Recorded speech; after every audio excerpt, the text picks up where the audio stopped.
지난 주일에 우리의 기도가 응답받지 못하는 이유, 또 우리가 응답받기 위한 기도를 드려야 할 방법은 그 기도의 내용이 바뀌어져야 한다라고 말씀을 드렸습니다. 이기심, 탐욕으로 가득 차 있는, 그래서 더 가지려고, 더 움켜쥐려고, 더 채우려고 하는 기도보다는 누군가를 위한 기도, 하나님은 그런 기도를 듣기를 원하시고 그런 기도를 응답해 주신다라는 겁니다. 더불어 그런 기도를 하늘 아버지께 구하는 우리 스스로도 당당하다는 겁니다.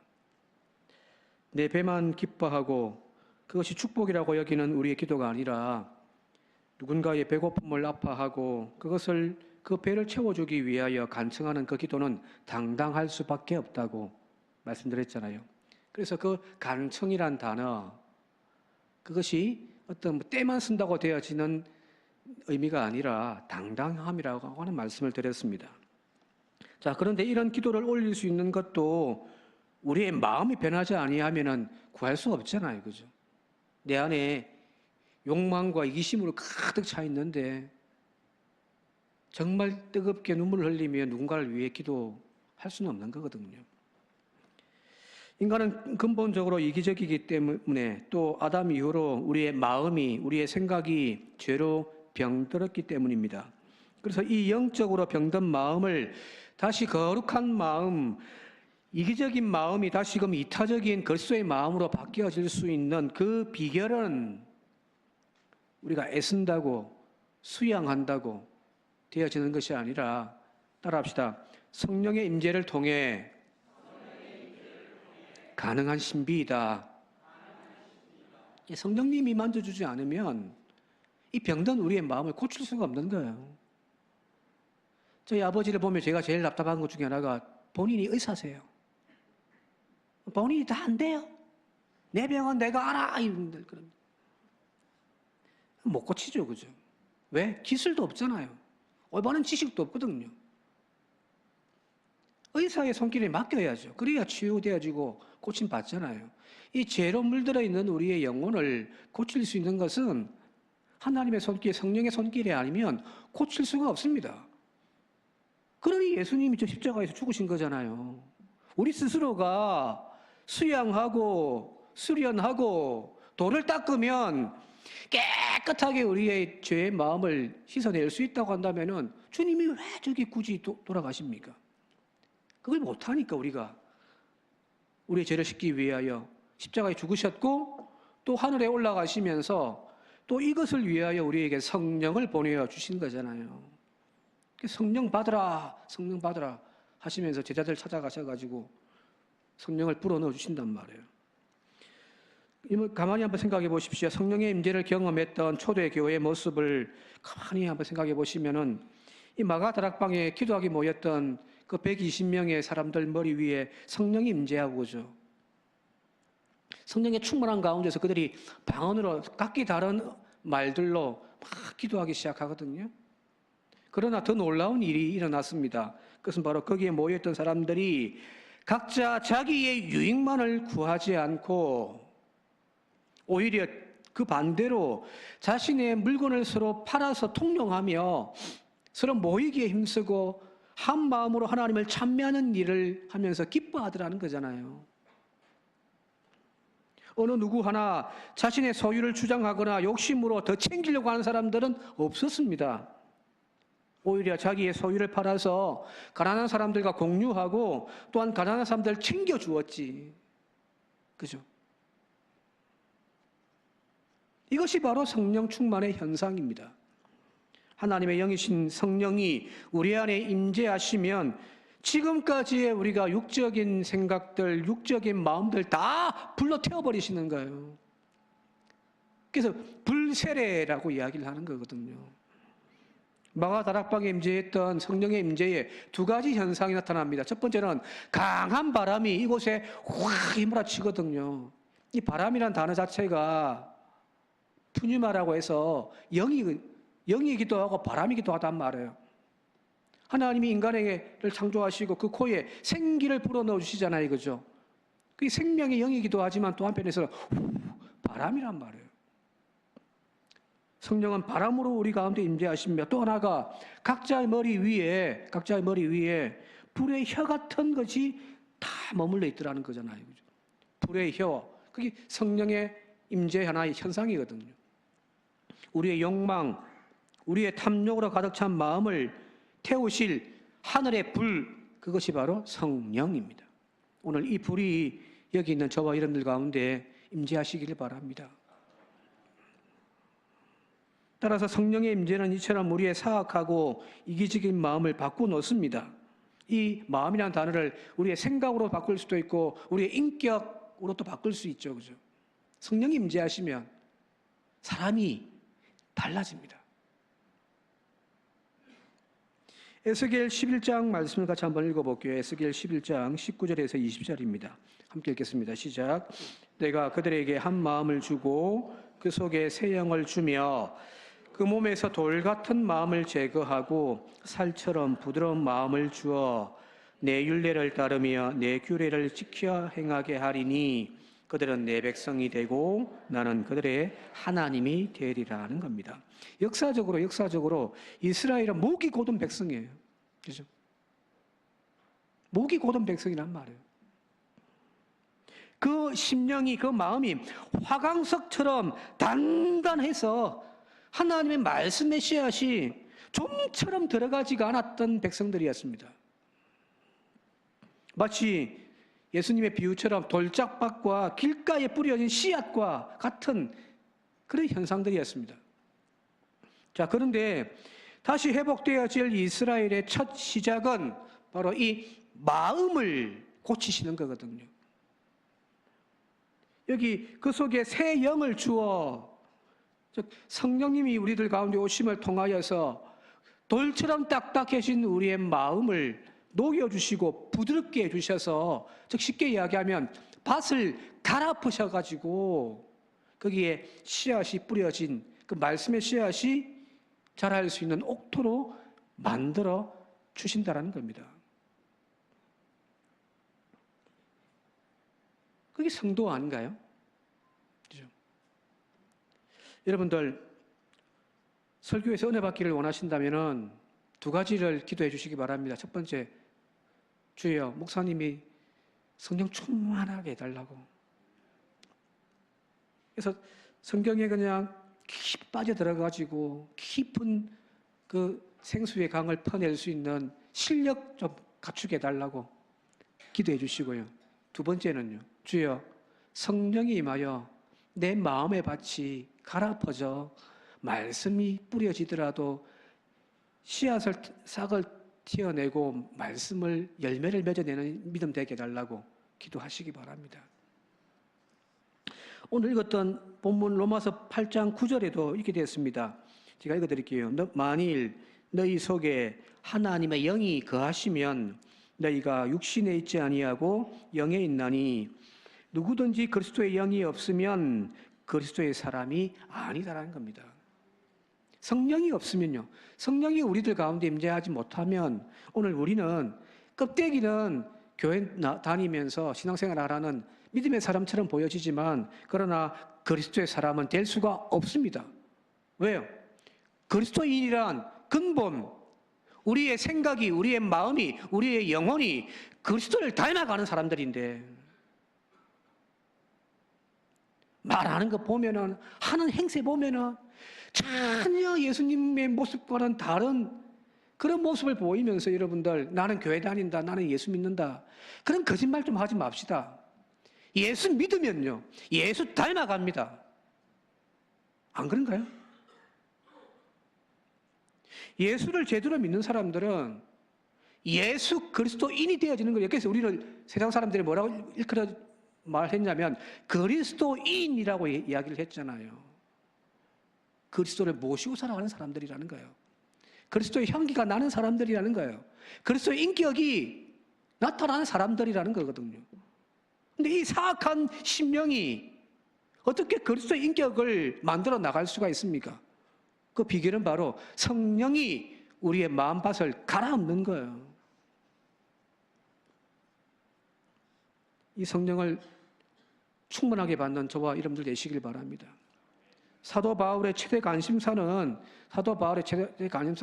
이 서신서들 여러 서신들 읽어보면은 바울이 정말 관심 가졌던 것은 바로 이 속 사람의 거듭남이었습니다.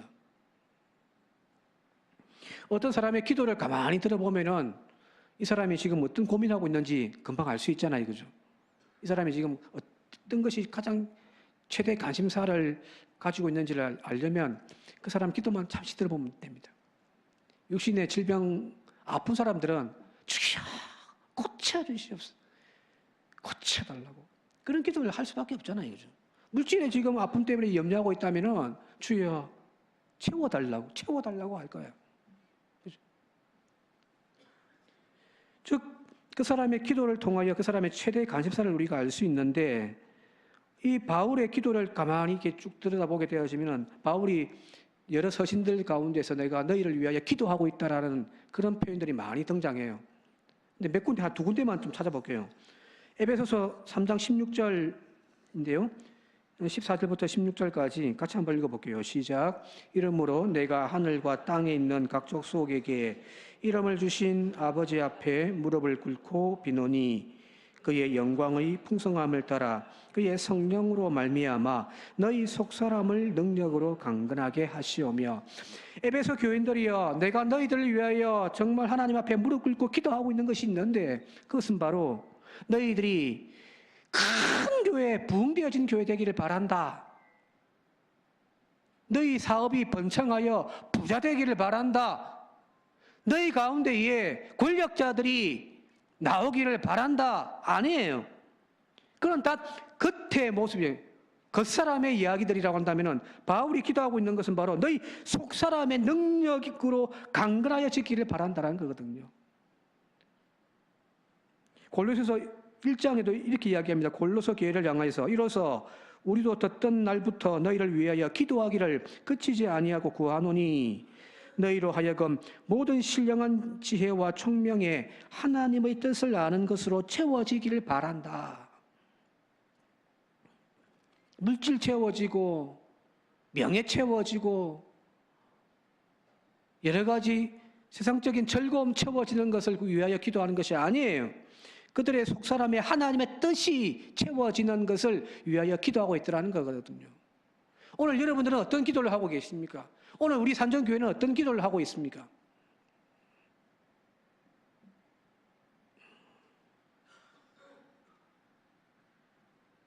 기독교는 한마디로 요약하자면 속사람을 다루는 종교예요.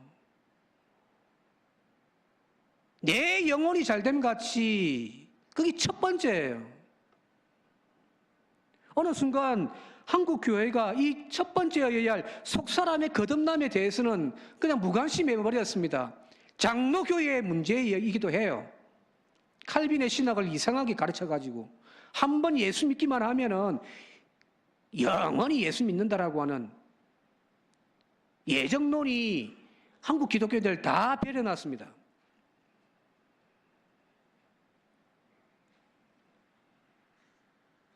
날마다 하나님의 구원에 이르기 위하여 몸부림치며 나가야 되는데, 한 번 예수 믿고 세례받았으니 이제 너는 이제 천국은 무조건 따놓은 당상이다.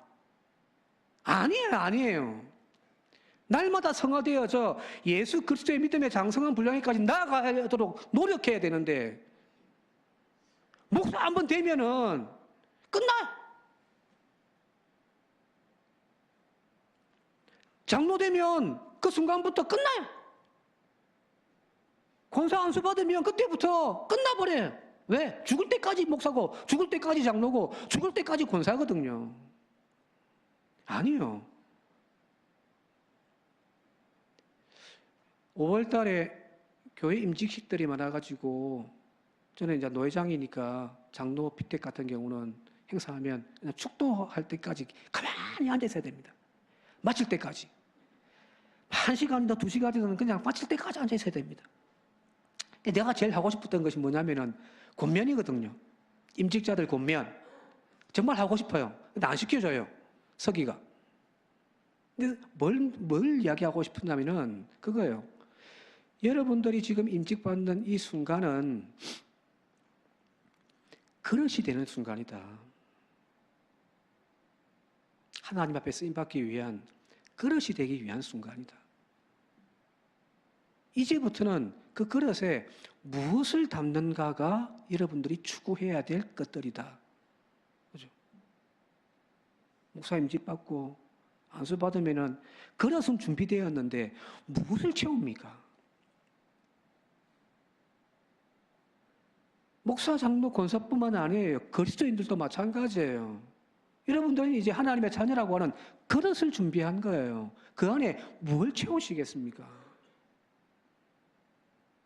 그 채움의 내용이 성령님의 일이 되시기를 주님의 이름으로 축원드립니다. 그릇만 덜렁 만들어 놓고서 다 됐다고 하면 안 되는 거잖아요. 그죠? 손님이 왔는데, 하나님이 오셨는데, 대접한다고 그릇만 내놓으실 겁니까? 예? 아무것도 채운 것 없이 그릇만 덩그러하게 그냥 막 상다리 부러지게 채워 놓으실 겁니까? 하나님을 능욕하는 것도 아니고, 그죠? 그죠? 그 안에 어떤 내용을 채울 건가 우리 스스로가 고민해야 되는 겁니다. 육신의 정욕과 이성의 안목만을 채우는, 하나님이 그걸 받고서 막 고개 돌리시는 우리들의 믿음 생활이 아니라 그 안에 성령의 생각과 성령의 일들을 채워 주님 앞에 내어놓을 수 있는 진짜배기 크리스찬들, 진짜배기 직분자들 되시기를 주님의 이름으로 축원드립니다. 속사람이 변화됩시다. 이처럼 진짜 거듭난 사람, 진짜 하나님의 자녀로 살고자 몸부림치는 사람들에게 나타나는 공통적인 하나의 현상이 있습니다. 뭘까요? 자, 진짜 거듭난 사람으로 살고자 막 몸부림치는 그런 사람들에게 나타나는 공통적인 특징, 뭘까요? 심적 고통입니다. 아파요. 오늘 읽었던 로마서 8장을 읽었습니다마는 바로 그 앞에 7장의 후반부에 우리가 잘 알고 있는 바울의 탄식이 나오잖아요. 그죠? 제가 한번 다 하시니까 읽어드릴게요. 내 속사람으로는 하나님의 법을 즐거워하되 내 지체 속에서 다른 법이 내 마음의 법과 싸워 내 지체 속에 있는 죄의 법으로 나를 사로잡는 것을 보는도다. 오호라, 나는 곤고한 사람이로다. 이 사망의 몸에서 누가 나를 건져내리야. 바울처럼 바리새인이거든요. 바울은요. 철저하게 율법을 지키려고 몸부림치는 사람입니다. 여러분과 저와는 차원이 다른 사람입니다. 그런데 지금 바울은 자기 속사람에게서 나약한 자신의 모습을 발견하고 괴로워하고 있다는 거예요. 여러분, 이런 괴로움이 있습니까? 이런 아픔이 있냔 말이에요. 내 속사람은 하나님의 법을 즐거워하긴 해요. 그렇게 살기를 원합니다. 말씀 들을 때 아멘 하면서 가슴을 치면서 눈물로 이번 한 주간도 하나님 이렇게 살게 해달라고 하는 간절함이 우리들에게도 다 있는 줄 압니다. 그러나 죄의 법인 육신의 정욕과 욕망이 자꾸 우리를 걸고 넘어지네요. 발목을 잡는단 말이에요. 여러분, 제대로 예수 믿고 하나님의 뜻을 따라 살고자 하는 사람에게는 이런 고통이 동반될 수밖에 없습니다. 왜요? 두 개의 마음이 항상 부딪히니까요. 적당하게 살고 타협하며 살고 하나님의 뜻은 별로 관심도 없이 그냥 지금처럼 해왔던 대로 세상 가운데 세상 사람으로 살아가는 사람들에게는 이런 심적인 고통도 없습니다. 없어요. 문제는 우리의 마음에 여전히 자리 잡고 있는 이 주인 행세하고 있는 이 육신의 생각, 이것이 문제잖아요, 이거죠. 갈라디아서 5장에 육신의 일은 분명하니 곧 음행, 더러운 것, 호색, 우상숭배, 주술, 원수 맺는 것, 분쟁, 시기, 분냄, 당짓는 것, 분열함, 이단, 투기, 술취함, 방탕함, 이 육신의 생각이란 말이에요. 근데 우리는 자꾸만 이런 것들을 쫓아가려고 한단 말이에요. 왜? 즐거워요.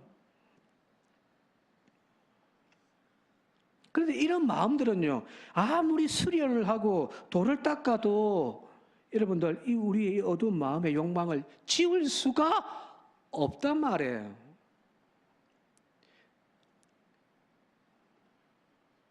도량이 쌓여가고 믿음의 경지가 높다고 해서 여러분들, 이런 욕망이 없는 줄 압니까?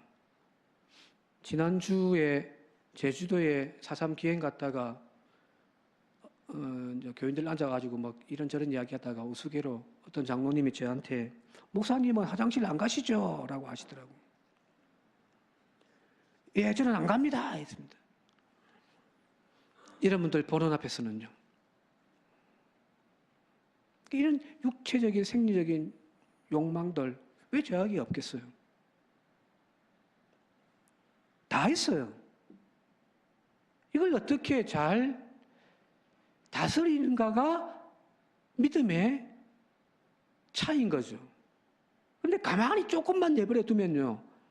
이런 우리의 육체의 정욕, 육체의 일들이 내 마음에서 금방 자라버리더란 거거든요. 여러분들 안 그렇습니까? 오늘 은혜 받았다고 끝입니까? 오늘 내가 성령의 불 받았다고 끝이던가요? 아니더라고요. 조금만 나태해지고 조금만 게을러지면 우리 안에 이 죄악의 쓴뿌리들이 막 온 마음을 다 뒤덮어 버린단 말이에요. 금방 또 자라요.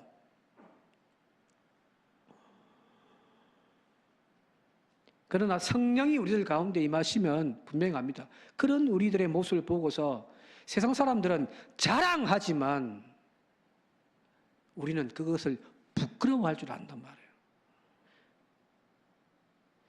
제가 세상 친구들 요즘 잘 안 만난 이유, 목사를 하면서 어느 순간부터 세상 친구들 다 끊어져 버렸습니다. 옛날 만났던 사람들 다 끊어져 버렸습니다. 제 주변에는 이제 여러분하고 목사들밖에 없습니다. 책임져 주십시오 좀. 근데 왜 안 만나냐면 세상 사람들과 만나면 자기들이 자랑하는 이야기를 듣다 보면은 답답해 미치겠습니다. 바람 피운 것도 자랑입니다. 투자를 했는데 그냥 뭐 어떻게 해가지고 뭐 했는데 이렇게 해가지고 투자했는데 와 부자 됐다, 돈 많이 벌었다. 근데 그 방법이 정직하지가 않는데 그걸 또 자랑질하고 앉아 있습니다. 그런 이야기 듣고 있으면은 와 막 화가 나요. 이 사람들은 왜 자랑할까요? 거기 부끄러움인지를 모르는 거예요.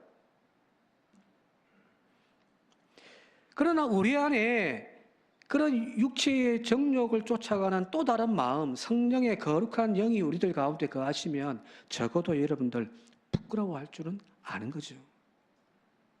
세상 사람들과 비교해서 뭐 예수 믿는 사람들이 특별하지 않지만 그래도 더 나은 것은 뭐냐면 그 양심이 우리들 가운데 있다라는 겁니다. 내가 먹고 배부른 것만 자랑하는 것이 아니라 오히려 그 모습이 부끄러워지는 것. 며칠 전에 기도를 하는데 어떤 분이 찾아오셔가지고 같이 이제 식사하면서 결국 돈은 제가 냈습니다만은 식사 기도 좀 해달라고 해서 기도를 하면서 그 기도 마지막에 저도 모르게 한 번도 그런 기도를 안 했는데 그런 기도를 나오는 것이 주여 양식 주셔서 건강 지켜주시고 배부르게 해주심을 감사함을 드립니다. 그런데 그 배부름만 기억하지 않고 주변에 배고픈 사람들 배고픔을 함께 채워가는 이 식사가 되게 해달라고 그런 기도가 또 나오더라고요. 그죠? 세상 사람들 그렇게 기도 안 하잖아요. 그죠? 내가 쌓아놓은 부를 자랑하며 세상 사람들 살고 있지만 적어도 크리스찬들은 그런 것 오히려 자랑하는 모습이 부끄러워진단 말이에요. 그 마음이 성령님의 마음인 줄 믿습니다. 그 마음이 식어지지 않도록 성령님의 음성을 귀 기울이고 내 마음을 자꾸 바꾸어 나가는 저와 여러분들이시길 바랍니다. 1888년도에 프랑스 신문에 어떤 기사가 하나 났냐면은 알프레드 노벨이 사망했다라고 하는 기사가 하나 나왔습니다. 알프레드 노벨이라면 여러분 잘 아시는 노벨상 그 노벨입니다. 그 기사에 첫 문장이 어떻게 되어 있냐면 이렇게 되어 있습니다. 죽음의 상인 숨지다. 타이틀이 죽음의 상인 숨지다라는 겁니다. 그리고 그 기사 가운데는 이런 기사가 있었습니다. 이전보다 더 빨리 더 많은 사람을 죽이는 방법을 찾아내어 부자가 된 알프레드 노벨 박사가 어제 숨졌다. 이 안타까워하는 기사가 아니고 비꼬는 기사죠, 그죠? 다이너마이트를 만들어 가지고 옛날에는 그냥 칼 갖고 싸우다가 그렇게 싸워봤자 얼마나 많은 사람 죽입니까, 그죠? 그런데 이 다이너마이트를 개발함을 통하여서 한 번에 수없이 많은 사람들을 죽일 수가 있더라는 거예요. 그래서 앞서 얘기했던 타이틀이 죽음의 상인 숨지다라는 겁니다. 근데 이 기사가 신문을 통해 쫙 퍼졌는데 이 신문 기사를 누가 읽게 되어졌냐면은 바로 알프레드 노벨이 읽게 되어졌습니다. 무슨 말이에요? 노벨이 죽은 거예요, 안 죽은 거예요? 안 죽은 거예요. 오보예요, 오보. 사실은 어떻게 되어졌냐면은 우리가 잘 알고 있는 그 노벨 박사의 형 누트비히 노벨이 죽은 건데, 형이 죽은 건데 이 기자가 잘못 알고 알프레드 노벨이 죽은 줄을 알고 기사를 그렇게 적어 놓은 거예요. 근데 이 기사를 이제 이 노벨이 읽어버린 겁니다. 죽음의 상인. 남들의 죽음을 팔아가지고 부자 되어진 자신이라고 기사에서 나와버린 거잖아요. 얼마나 자기 자신이 수치스럽겠습니까? 그래서 그가 이 죽음의 상인이라고 하는 오명을 벗겨내기 위하여 이렇게 나는 죽을 수 없다라고 다짐하면서 뭘 하냐면은 그 액을 기부해서 노벨상을 만들어낸 거잖아요. 자, 신문의 부음 기사, 이 잘못되어진 오보의 기사 그 한 줄로도 한 사람의 인생이 이렇게 바뀌어지는데 하물며 성령님께서 우리 안에 거하시면 뭘 못 바꾸시겠습니까? 사람의 충고 한마디에도 사람의 인격이 바뀌어지는데요. 이제 내일 모레 서울에 목사고시가 있어서 이제 올라가는데 저희 때는 목사고시가 없고 준목고시가 있고 준목 합격하면 2년이 지나면은 이제 사역하는 사람들에게 목사 안수를 줘서 준목고시 시험 칠 때 저희 시험 치는 것들은 다 합격을 했는데 한 과목 떨어졌거든요. 그때 뭐 떨어진지 기억이 잘 안 나는데 근데 제가 7과목 중에서 성적 제일 좋은 성적이 뭔지 아십니까? 설교입니다. 지금 생각하니까 제가 설교를 잘 못한다고 생각을 옛날부터 했었어요. 지금도 마찬가지인데. 근데 설교를 시험을 다 보고 난 다음에 이제 면접 보는데 면접 보시던 분 한 분이 저한테 뭐라고 말씀하셨냐면은 한 전도사는 설교 성적이 제일 좋네? 그냥 던지는 한마디가 있었습니다. 그 한마디가 제가 뭐 설교를 잘했다가 아니라요. 그 한마디가 저한테는 나중에 목회하면서 엄청나게 뭐랄까요? 큰 용기, 힘이 되어졌다고 해야 될까요? 그래서 저도 지금 목사 안수할 때, 그 고시 볼 때에, 면접할 때에, 이제 제가 면담하고 있는 것이 주로 이제 설교를 지금까지 계속 맡아서 와서 면접할 때에 정말 설교 원고 잘 한 친구들에게는 꼭 이야기해 줍니다. 설교 너무 좋던데. 이불로. 그 한마디가 던져주면요. 이 아이들의 얼굴 표정이요. 긴장하고 있던 얼굴 표정이 확 바뀌어집니다. 왜 그 한마디 던질까요? 앞으로 목회하는 평생 설교에 목숨 걸라는 이야기입니다. 실제로 그 한마디가 그 목사하고 되려고 하는 목후보생에게는 엄청난 변화의 힘이 될 수도 있거든요. 그게 사람의 말에 힘이잖아요. 그런데 성령님은 오늘 우리 속에 들어오셔서 늘 끊임없이 우리에게 그런 음성을 들려주신다라는 겁니다. 그래서 성령 충만하시길 바랍니다. 성령을 소멸하지 마십시오. 시간이 많이 지나서 말씀을 정리하면 마치도록 할게요.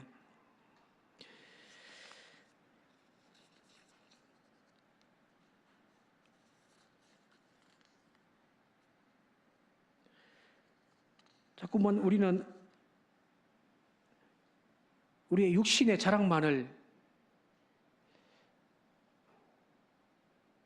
내세우면서 그것이 우리에게 축복이요 은혜라고 우리 이야기하지만 여러분들 그 사람의 자랑거리보다 우리 속 사람의 그 양심의 소리에 기울이며 살아가는 그것을 자랑하는 저와 여러분들 되시길 바랍니다. 그게 진짜 백이 아니겠습니까? 그렇죠? 산정교 교인들 우리 삶의 수준들은 어디 가서 뭐 내세울 만큼 부유함도 건강함도 지식도 없지만 사람들은 그런 걸 받았다고 간증하며 하나님의 축복이라고 이야기를 하지만 아니 우리는 적어도 우리 안에 성령님께서 계셔서 적어도 그런 것들에 부끄러워할 줄 알고 또한 그런 것들을 사용함에 있어서 하나님의 뜻을 쫓아 살려고 하는 그런 선한 양심이 있다는 사실, 그것이 바로 성령님이라는 사실을 자랑하는 그런 산정교회 교인들 되시길 바랍니다. 한번 성령 받았다고 여러분들 영원히 성령 받는 것 아닙니다. 성령도 소멸되어진단 말이에요. 그죠? 지난날의 은혜를 지금까지 간직하고 계신 분들 별로 없잖아요. 처음 주님 만난 그 감격의 눈물, 감사, 그 첫사랑 아직도 유지하고 계신 분들 별로 없잖아요. 그죠? 무슨 말인가요? 내 안에 그것을 지켜내는 성령님을 우리가 잘 모시지 못했다는 이야기입니다. 바라기는 시간과 환경 속에서 식어지고 변질되어지길 일수인 우리의 몸과 영혼, 그 은혜의 자리에 주님을 모시고 성령님을 모시고 살아가는 저와 여러분들 되시기를 바랍니다. 기도할 때에 다른 어떤 기도도 많이 해야 되겠지만 꼭 우리가 빠지지 않고 기도해야 될 제목 하나 제가 드리고 마칠게요. 성령님 임재하여 주옵소서. 이 기도는 빠지지 맙시다. 물질을 채우던 건강의 축복을 받던 가정의 평안을 누리던 그 모든 것에 우리가 빠뜨리지 말아야 할 것 하나, 주여 성령님이 임재해 주십시오. 그 주님께서 이 모든 것들을 다스려 주시옵소서. 그런 진짜 성령님의 뜻을 따라 살아가는 우리 모두가 되시기를 주님의 이름으로 축원드립니다. 함께 기도드리겠습니다. 고마우신 아버지 하나님, 성령 강림 주일을 맞아 내 안에 성령의 음성을 듣는 귀가 열려지게 하옵소서.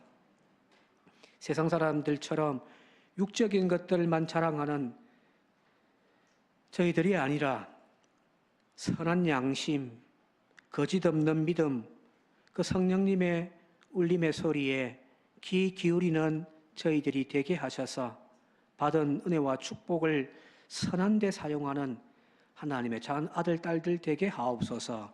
예수님 이름으로 기도드리옵나이다. 아멘.